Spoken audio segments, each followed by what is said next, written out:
मोर्चा द्वारा 2 दिवसीय राष्ट्रीय अधिवेशन का समापन आज हरिद्वार में आयोजित किया गया और जो ये राष्ट्रीय अधिवेशन था जिसका प्रमुख विषय था संतों को न्याय कब। जन अधिकार मोर्चा पिछले काफ़ी समय से निरंतर सरकार से मांग कर रहा है कि संत राम रहीम जी द्वारा जो 138 मानवता भलाई कार्य किए गए हैं उनको देखते हुए संत राम रहीम जी को रिहा किया जाए, जिसको लेकर आगामी आंदोलन की रूपरेखा और आगामी आंदोलन को लेकर संत समाज द्वारा एक राष्ट्रीय अधिवेशन का आयोजन किया गया, जिसमें सर्वसहमति से संत समाज के द्वारा 1 जून से लेकर 30 जुलाई तक जिला स्तर पर, ग्राम स्तर पर, वार्ड स्तर पर बैठकों का आयोजन किया जाएगा और हरियाणा, पंजाब के सभी सांसदों को, माननीय मुख्यमंत्रियों को संत राम रहीम जी पर अपना मत स्पष्ट करने के लिए पत्र भेजे जाएंगे तथा 25 अगस्त, क्योंकि 25 अगस्त 2017 को सैकड़ों निर्दोष भाई बहन जिन पर गोलियां चली थी शहीद हुए थे, तो उन शहीदों को श्रद्धांजलि यानी 25 अगस्त को शहीदों को श्रद्धांजलि और संत समाज के द्वारा संतों के नेतृत्व में विशाल जनसभा का आयोजन दिल्ली में किया जाएगा, जिस जनसभा के माध्यम से सरकार को संत समाज के द्वारा एक ज्ञापन सौंपा जाएगा कि संत राम रहीम जी द्वारा जो 138 मानवता भलाई कार्य किए गए हैं उनको देखते हुए सरकार संत राम रहीम जी को रिहा करे। जी खाली संत राम रहीम के बारे में बात कर रहे हैं कि और लोग भी संत, देखिए हम लोग संत जेल में बंद हैं, जैसे आसाराम बापू भी है। जी बिल्कुल, हम लोग संत राम रहीम जी की बात करते हैं, संत आसाराम बापू जी की भी बात करते हैं, क्योंकि संत आसाराम बापू को अगर हम लोग लें सनातन धर्म के अंदर स्वदेशी के लिए और हिंदुत्व के लिए संत आसाराम जी बापू ने बहुत अच्छे कार्य किए। लेकिन जो कोर्ट कह रहा है कि जिस तरह से उन पर गंभीर आरोप है, उस पर क्या कहना है? देखिए कोर्ट का जो फैसला है ये अंतिम फैसला नहीं है। संत राम रहीम जी को जो फैसला है वो निचली अदालत का फैसला है। अभी माननीय हाई कोर्ट, माननीय सुप्रीम कोर्ट का फैसला आना बाकी है। तो जन अधिकार मोर्चा या संत समाज संत राम रहीम जी को क्लीन चिट नहीं दे रहा, परंतु हम कहते हैं कि अभी हाई कोर्ट और सुप्रीम कोर्ट का निर्णय आना बाकी है।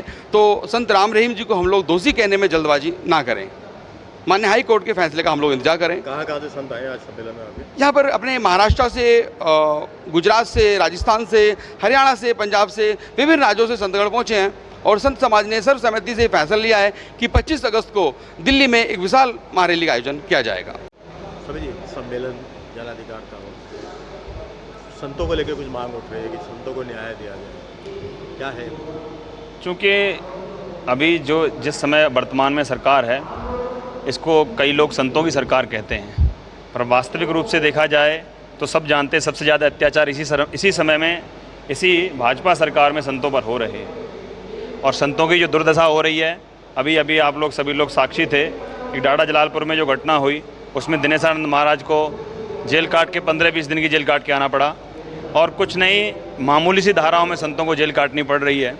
और संतों विशेष रूप से उत्तराखंड में जो देवभूमि है, जो संतों की भूमि है, जो भगवान की भूमि है, और उसी भूमि में इस तरीके से संतों के साथ अत्याचार हो रहा है, ये बिल्कुल निंदनीय कृत्य है। सरकार को संज्ञान लेते हुए इन पर विचार गहनता से विचार करना चाहिए कि संतों के साथ ये दुर्व्यवहार ना किया जाए, उनके साथ इतनी बड़ी प्रताड़ना ना की जाए। साधु हमेशा अपने कर्तव्य की, अपने उत्तरदायित्व की और अपने समाज के संरक्षण की हमेशा बात उठाता रहेगा, क्योंकि साधु इसीलिए है, साधु बनता है इसलिए कि समाज को एक समय समय पर सही मार्गदर्शन कर सके और उनका पतन होने से उनको बचा सके।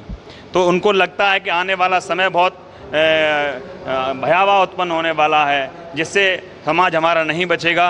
तो उस समाज को कैसे बचाया जाए, इसके लिए साधु हमेशा बोलता रहेगा, चाहे उसे कितनी भी यातनाओं का सामना करना पड़े। राम रहीम जी को छुड़ाने की बात कही जा रही है यहाँ पे। देखिए बहुत बड़े षड्यंत्रों के शिकार कई साधु हो जाते हैं।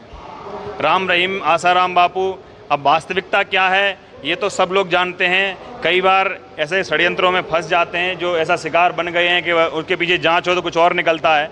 ऐसे कई संतों के नाम पहले भी आए हैं जिनको 12-12 साल की जेल काटनी पड़ी और उसके बाद में पता चलता है वो निरपराध थे।